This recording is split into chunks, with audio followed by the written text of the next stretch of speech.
नमस्कार, मैं सुषमा पटेल पहली बार महिला महाविद्यालय पनारी रायपुर से राजनीति विज्ञान विभाग से आज बीए चतुर्थ सेमेस्टर की छात्राओं के लिए बहुत महत्वपूर्ण टॉपिक लेके आए हैं जिसका नाम है पूर्व सुकराती विचारधारा।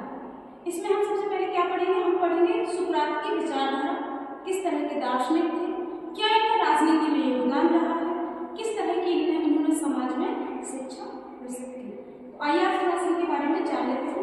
सुकरात यूनानी दार्शनिक थे। इन्हें पश्चिमी दर्शन का जनक भी कहा जाता है।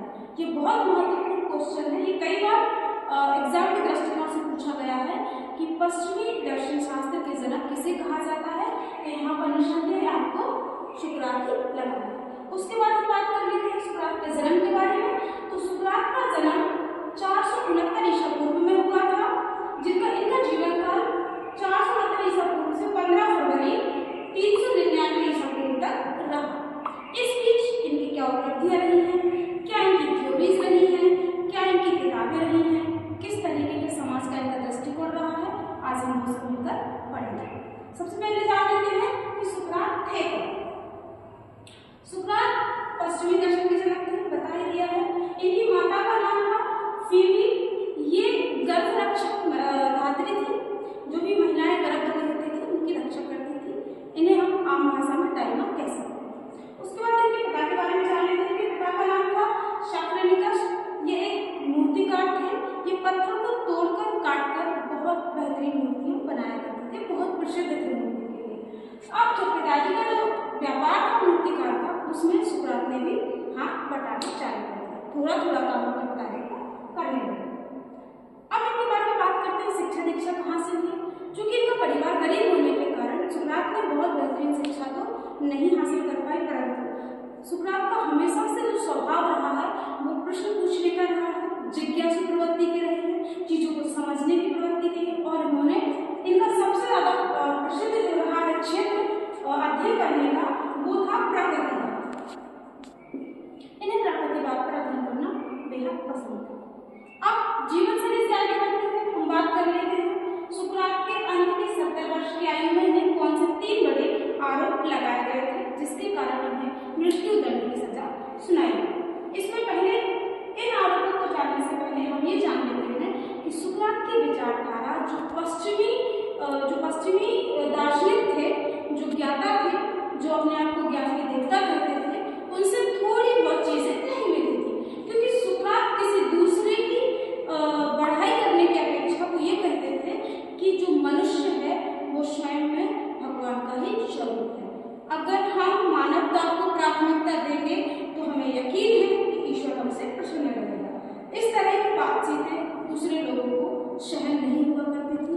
उन्हें लगता था कि एक गरीब परिवार का लड़का जो इतना शिक्षित भी नहीं है, इतना विकसित भी नहीं है, जिसकी शिक्षा दीक्षा इतनी अच्छी भी नहीं हुई है, वो हमसे सवाल करेगा। उन्हें इन सब में अपनी तोहिन नजर आती थी, तो वो उतना सुकरात को महत्व नहीं देते थे। अब बात कर लेते हैं सुकरात ने कौन सा सिद्धांत दिया। उन्होंने ज्ञान का सिद्धांत दिया। उन्होंने ज्ञान को सर्वजनिक और सर्वकारी कहा। अब अंत के 70 वर्षों में उन्हें पहला जो उनका एग्जाम लगा था वो था राष्ट्रीय व मान्य देवताओं की अपेक्षा करना। जो पहले से लोग मानते आ रहे थे कि यही हमारे देवी देवता हैं, उनकी अपेक्षा करना, ऐसा उन पे आरोप लगा कि ये भगवान को नहीं मानते हैं, ये अपना ही कोई नया नियम बना रहे हैं। फिर दूसरा इनका आरोप था कल्पित जीवन देवताओं की स्थापना। उन्होंने कहा है कि अगर मनुष्य की सेवा करेगा, रक्षा करेगा, मदद करेगा तो समाज एक अनुशासित समाज रहेगा, एक अलग आत्मविश्वासी समाज रहेगा। दूसरा, लोगों ने कहा कि सुकरात जो नवयुवक हैं, जो युवा हैं देश के, उनको पथ से भटका रहे हैं, उनको गुमराह कर रहे हैं, इसे राष्ट्रद्रोह कहते हैं। ये 3 आरोप थे जिसके कारण उन्हें मृत्यु दंड की सजा सुनाई। अब मृत्यु दंड की सजा सुनाई 15 फरवरी 399। 399 में हुआ क्या था कि सुकरात को 1 माह की जेल हुई। जो सुकरात के विद्यार्थी थे उन्होंने बहुत प्रयत्न किया सुकरात को उस जेल से बाहर निकालने का, परंतु सुकरात ने मना किया। सुकरात ने अपने गले में कोई वकील नहीं खड़ा किया, वो बस शांत सुनते रहे और सब मानते रहे। अंततः सुकरात को इस तरह का देख के न्यायाधीश ने यह फैसला किया कि इन्हें मृत्यु दंड नहीं, इन्हें जेल का प्याला दिया जाए, जिससे एक